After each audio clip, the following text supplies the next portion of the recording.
अस्सलाम वालेकुम students, welcome to science based school online studies. कैसे हैं आप सब? Hope you are all fine.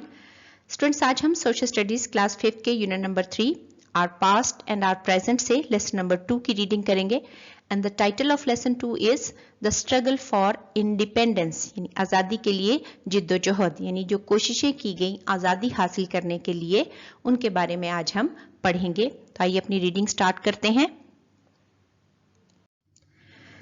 The struggle for independence. Students, reading start करने से पहले हम ये जान लेते हैं कि ये स्ट्रगल कौन कर रहा था, आज़ादी कौन चाह रहा था और किससे चाह रहा था। जी, जैसा कि आपको मालूम है स्टूडेंट्स कि जब इंडिया और पाकिस्तान इकट्ठे थे तो ये इलाका जो है ये सब कॉन्टिनेंट कहलाता था, यानी बर्रे सगीर कहलाता था। और यहाँ पर तकरीबन 350 साल मुसलमान हुक्मरानों ने हुकूमत की थी। फिर ग्रेजुअली जब लास्ट हुक्मरान आए, मुगल बादशाह आए, तो आहिस्ता आहिस्ता ये हुकूमत कमज़ोर होती चली गई और यहाँ पर अंग्रेज़ काबिज हो गए। और फिर यहाँ के रहने वालों ने बहुत जिद्दोजहद के बाद जो है वो आज़ादी हासिल की, यानी पाकिस्तान और इंडिया के लोगों ने। तो ये जिद्दोजहद जो है ये किस तरीके से मुसलसल कंटिन्यू रही, इसको देखते हैं हम। ब्रिटिश रूल, यानी बरसगीर पर ब्रिटिश रूल किस तरह से कायम हो गया। The British came to India to trade with the East, कि ब्रिटिश जो है वो तिजारत के लिए आए थे मशरकी ममालिक के साथ, कि हम यहाँ पर अपनी चीज़ें जो हैं वो फ़रोख्त करना चाहते हैं और यहाँ से कुछ सामान जो है वो अपने मुल्क को ले जाना चाहते हैं, यानी बरतानिया के जो लोग थे। They establish the East India Company in India in 1600, यानी 1600 में यहाँ पर उन्होंने एक तिजारती कंपनी कायम की जिसका नाम था ईस्ट इंडिया कंपनी। ये बहरी जहाज़ों के ज़रिए अपना सामान लेके आते थे और यहाँ पर सेल करते थे। इसी दौरान में बेटा उन्होंने यहाँ पर इजाज़त तलब की मुग़ल हुक्मरानों से कि हम यहाँ पर साहिल पर एक कोठी बना लेते हैं जहाँ हम अपना सामान रखना चाहते हैं। लेकिन उन्होंने कोठी बनाने की बजाय यहाँ पर बंदरगाह पर किले बना लिए थे और उन किलों में उन्होंने बहुत सारा असलहा भी जमा कर लिया था।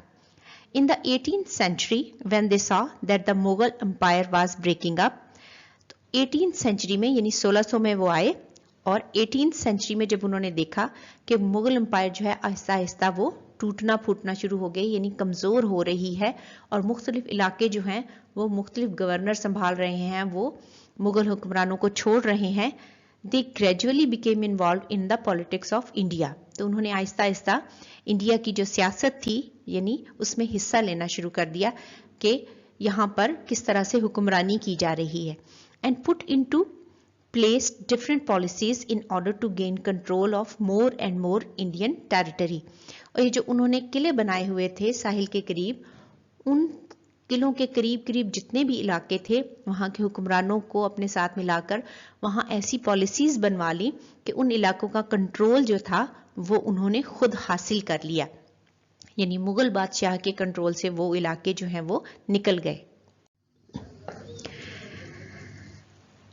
British rule in the sub continent, अब ये किस तरह से पूरे का पूरा ब्रिटिश रूल जो है वो सब कॉन्टिनेंट पे आ गया। डेट वाइज हम इसको स्टडी कर लेते हैं। 1600 east India company was established, कि 1600 में ईस्ट इंडिया कंपनी जो है वो बनाई गई थी तिजारत के लिए। 1800 यानी 1800 में Britain gained control of the whole of India, कि आहिस्ता आहिस्ता उन्होंने पहले साहिलों के करीब जो इलाके थे उन पर कब्जा किया और फिर 1800 तक उन्होंने ईस्ट इंडिया कंपनी ने पूरे बरसगीर पर कब्जा कर लिया और मुगल हुकूमत जो है वो ख़त्म कर दी। 1857 यानी 1857 war of independence against the British, कि ब्रिटिश रूल के खिलाफ यहाँ के जो मुकामी लोग थे उन्होंने एक जंग लड़ी जिसे 1857 की वॉर ऑफ इंडिपेंडेंस कहते हैं, लेकिन ये नाकाम हो गई थी। उसके बाद 1858 में government of India act was passed, कि बरतानिया की जो हुकूमत थी उन्होंने ईस्ट इंडिया कंपनी को ख़त्म कर दिया और डायरेक्ट ब्रिटिश रूल यहाँ पर नाफिज कर दिया। गवर्नमेंट ऑफ इंडिया एक्ट के नाम से डायरेक्ट ये इलाका जो था वो बरतानिया से कंट्रोल होने लग गया। यहाँ पर बरतानिया ने अपने नुमाइंदे भेजे हुकूमत करने के लिए। कि फिर वो जो एक उन्होंने आड़ ली हुई थी कि यहाँ पर ईस्ट इंडिया कंपनी है और वो तिजारती कंपनी है, तिजारत करती है, उसको ख़त्म कर दिया और डायरेक्ट रूल जो है वो सब कॉन्टिनेंट का हासिल कर लिया। Factors responsible for the war of independence, वो कौन से फैक्टर्स थे, क्या वजूहात थी कि यहाँ के बरसीर के मुकामी लोगों को ईस्ट इंडिया कंपनी के खिलाफ आज़ादी की जंग लड़नी पड़ी। स्टूडेंट्स, जब 1800 में ईस्ट इंडिया कंपनी ने पूरे बरसीर पर कब्जा कर लिया तो यहाँ पर उन्होंने अपने लॉज जो हैं वो इम्पोज किए, मुख्तलिफ किस्म के जो बहुत ज़्यादा सख्त थे, तो उनके खिलाफ जो है लोगों में गमो गुस्सा पाया जाता था, जिसकी वजह से ये जंग हुई। आइए बारी बारी देखते हैं कि लोगों को क्या प्रॉब्लम्स थी। Let's listen to the people, आइए लोगों को सुनते हैं, यानी उस वक्त के जो लोग थे। 2 इंडियन वीवर्स के जो 2 कपड़ा बुनने वाले थे, उनका क्या ख्याल था। We are not able to pay the heavy taxes, कि हम इस काबिल नहीं हैं कि ईस्ट इंडिया कंपनी ने जो इतना ज़्यादा टैक्स लगाया है उसको पे कर सकें, हमारी आमदन ही इतनी नहीं है। I am going to the city hoping for a job, कि मैं शहर जाकर कोई और काम तलाश करता हूं कि मुझे कोई और जॉब मिल जाए, यानी ये काम छोड़ के वो शहर जाना चाह रहा था। 2 इंडियन फार्मर्स, फर्स्ट वन कह रहा है dry weather this year is destroying our crops, खुश्क मौसम जो है इस साल हमारी फसलों को तबाह कर रहा है, यानी बारिशें नहीं हुई हैं जिनकी वजह से फसल अच्छी नहीं हुई। हाउ विल वी पे द लैंड टैक्स, तो हम ज़रूरी टैक्स कैसे पे कर सकते हैं ईस्ट इंडिया कंपनी को। I will not use this gun, मैं इस गन को इस्तेमाल नहीं करूंगा। It is greased with cow fat, ये एक हिंदू सोल्जर है। स्टूडेंट्स, ईस्ट इंडिया कंपनी ने कुछ मुकामी लोगों को भी अपनी फौज में शामिल किया था, उनमें कुछ हिंदू भी थे और मुसलमान भी। तो उन्हें जो गन इस्तेमाल करने के लिए दी थी, सुनने में आया कि उसमें जो गोली चलती है उसको ग्रीस्ड किया गया है, यानी उस पर कवर चढ़ाया गया है काउ फैट से भी। अब हिंदू जो हैं वो गाय को मुकद्दस समझते हैं, तो हिंदू सोल्जर्स ने उस गन को इस्तेमाल करने से इनकार कर दिया कि हम इस गन को यूज नहीं करेंगे क्योंकि इस पर काउ फैट जो है वो लगाई गई है। अब मुस्लिम सोल्जर ने क्या कहा, I will not use this gun, मैं इस गन को इस्तेमाल नहीं करूंगा। It is greased with pig fat, कि मुसलमानों को गाय की चर्बी से तो प्रॉब्लम नहीं थी, लेकिन ये बात भी सुनने में आई कि काउ फैट के साथ साथ इसमें पिग फैट भी इस्तेमाल की गई है, और मुसलमान जो है वो पिग को एक नजस जानवर समझते हैं, इसलिए मुसलमान सोल्जर्स ने भी इस गन को इस्तेमाल करने से इनकार कर दिया। अब मुस्लिम स्टूडेंट कह रहे थे all teaching in good schools is in English, we don't understand it, कि जितनी भी अच्छे स्कूल हैं उनमें इंग्लिश में टीचिंग हो रही है, इंग्लिश में पढ़ाना लिखना सिखाया जा रहा है, जो कि हमारी समझ में नहीं आ रहा। एन एजुकेटेड पर्सन, वो क्या कह रहा था, all good jobs are given to the British, कि सारी अच्छी जॉब्स जो हैं वो ब्रिटिश लोगों को दी जा रही हैं, मुझे नहीं मिल रही, इस वजह से वो परेशान है। 2 हिंदू गवर्नमेंट सर्वेंट्स जो हैं वो क्या कह रहे हैं, English is becoming the new language of the government, कि गवर्नमेंट की जो नई जुबान है, सरकारी जुबान, वो इंग्लिश कर दी गई है। The British are paid more than us, और जो ब्रिटिश लोग हैं उन्हें हमसे ज्यादा पे किया जा रहा है। द वॉर ऑफ इंडिपेंडेंस, आजादी की लड़ाई। ग्रेजुअली, यानी Aahista Aahista, anger over British rule in India increased, कि जो गुस्सा था लोगों का वो बढ़ता गया ब्रिटिश रूल के खिलाफ। एंड फाइनली इन 1857, और आखिरकार 1857 में, the Indians, Muslims and Hindus refuse to obey orders, उन्होंने ब्रिटिश के ऑर्डर्स मानने से इनकार कर दिया। And civil war broke out, और जो सिविल वॉर है वो शुरू हो गई, यानी शहरियों ने ब्रिटिश सोल्जर्स के खिलाफ लड़ना शुरू कर दिया। The mutiny, as the British referred to it, was crushed. बगावत जो थी वो ब्रिटिश के खिलाफ वो कुचल दी गई। What followed, और इसके बाद, was a ruthless campaign of punishment and revenge by the British against the native people of India. और एक बहुत बेरहम कैंपेन जो है वो चलाई गई, पनिशमेंट्स दी गई और इंतकाम लिया गया मुकामी लोगों से ब्रिटिश की तरफ से, कि उन्होंने ये आज़ादी की जंग जो है वो क्यों शुरू की। Muslims bore the brunt of this because the British believed that the war had been provoked by them, कि मुसलमानों पर इसका बोझ जो है वो ज़्यादा था, यानी ज़्यादा इल्ज़ाम उन पर लगाया गया, क्योंकि ब्रिटिश बिलीव्ड कि ब्रिटिश जो है वो यकीन करते थे इस बात पर कि ये जो आज़ादी की जंग है, the war had been provoked by them, ये उनकी तरफ से शुरू की गई थी। हंड्रेड्स वर एग्जीक्यूटेड, कई 100 मुसलमानों को जो है वो फांसी दे दी गई। The rest were completely sideline, और बाकी जो रह गए थे उनको बिल्कुल निगलेक्ट कर दिया गया, यानी साइडलाइन कर दिया गया, उन्हें किसी भी काम में शामिल करना बंद कर दिया गया। When it came to education, यानी जब वो इल्म हासिल करने के लिए जाते, एंड एम्प्लॉयमेंट, और नौकरी के हसूल के लिए, दे वर नॉट गिवन, तो उनको ना दी जाती द सेम अपॉर्चुनिटी, वो opportunity as were given to Hindus and Sikhs, जो कि सिखों और हिंदुओं को दी जाती, यानी नौकरियों में भी उनको प्रेफर किया जाता, उन्हीं को दी जाती, और एजुकेशन के जो इन्हीं सहूलतें थी वो भी सारी की सारी हिंदुओं और सिखों को ज़्यादा हासिल थी।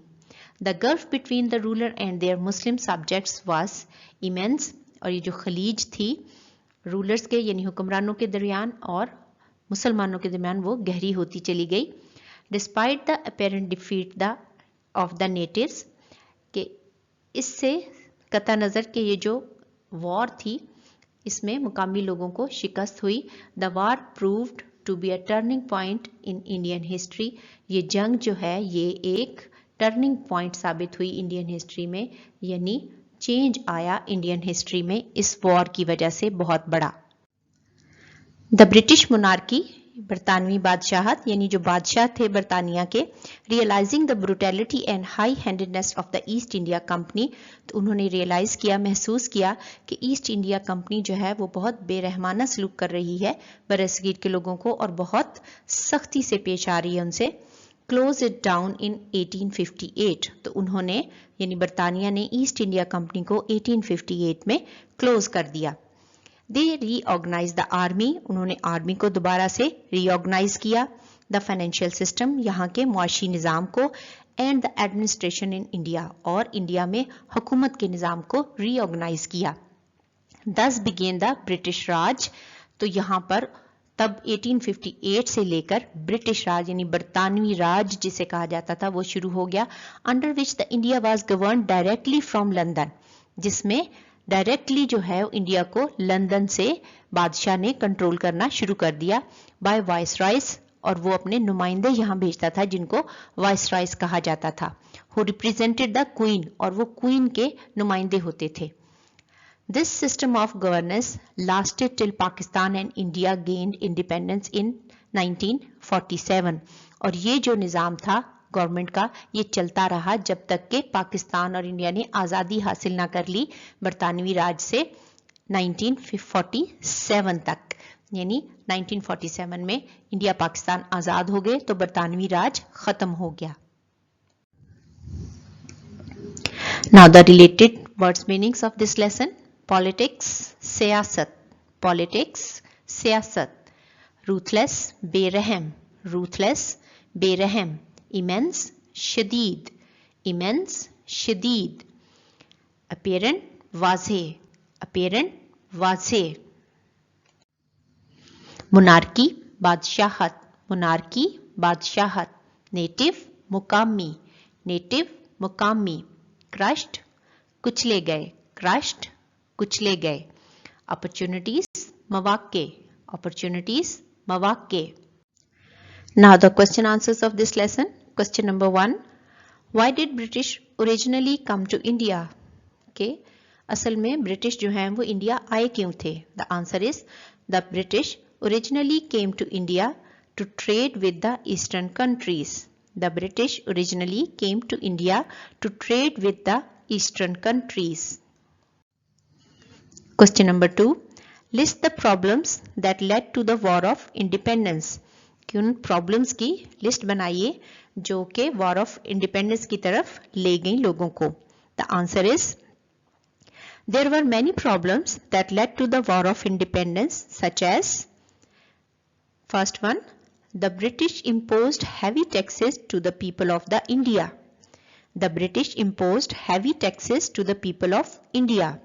Number 2, wrong policies of British caused the spreading of poverty and famine. Wrong policies of British caused the spreading of poverty and famine. Number 3. English was made an official language. English was made an official language. Number 4. British were offering good jobs only to their own people. British were offering good jobs only to their own people. Number 5. English was made an instruction medium in good schools. English was made an instruction medium in good schools. Number 6. Hindus and Muslims were forced to grease the gun cartridge with cow and pig fat. Hindus and Muslims were forced to grease the gun cartridge with cow and pig fat. Question number 3. Match the column A with column B. Students यहाँ पर हमारे पास दो column है, column A और column B. Column A में कुछ information दी गई है और उनकी एग्जैक्ट डेट्स जो हैं वो कॉलम बी में है. हमने इन्हें मैच करना है. नंबर 1 है British gain control of the whole of India in, कि ब्रिटिश ने सारे हिंदुस्तान पे कब कंट्रोल हासिल कर लिया. जी वो डेट थी 1800 में, यानी 1800 में ब्रिटिश ने सारे इंडिया पर कंट्रोल हासिल किया. तो कॉलम ए में नंबर 1 इंफॉर्मेशन जो है वो यहाँ पर नंबर 4 के साथ मिलाएंगे कॉलम बी में. Number 2. Government of India act was passed in. Government of India act पास हुआ किस ईयर में. जी 1858 में इंडियन एक्ट जो है वो पास किया गया. तो यहाँ से कॉलम ए से नंबर 2 को मैच करेंगे कॉलम बी के नंबर 3 के साथ. Number 3. The war of independence against the British was held in. Independence war जो है ब्रिटिश के खिलाफ कब हुई थी. जी 1857 में हुई थी. 1857 में हमारे पास ये वॉर हुई है. तो हमने नंबर 3 को मैच करना है फर्स्ट वन के साथ इस कॉलम में. Number 4. East India company was established. East India company जो है वो कायम की गई थी. जी 1600 में 1600 में ये कायम हुई थी. तो ये फोर्थ वन को हमने मैच कर देना है नंबर 2 के साथ. यहाँ पर इस तरह से हमारी ये कॉलम की मैचिंग कंप्लीट हो जाएगी.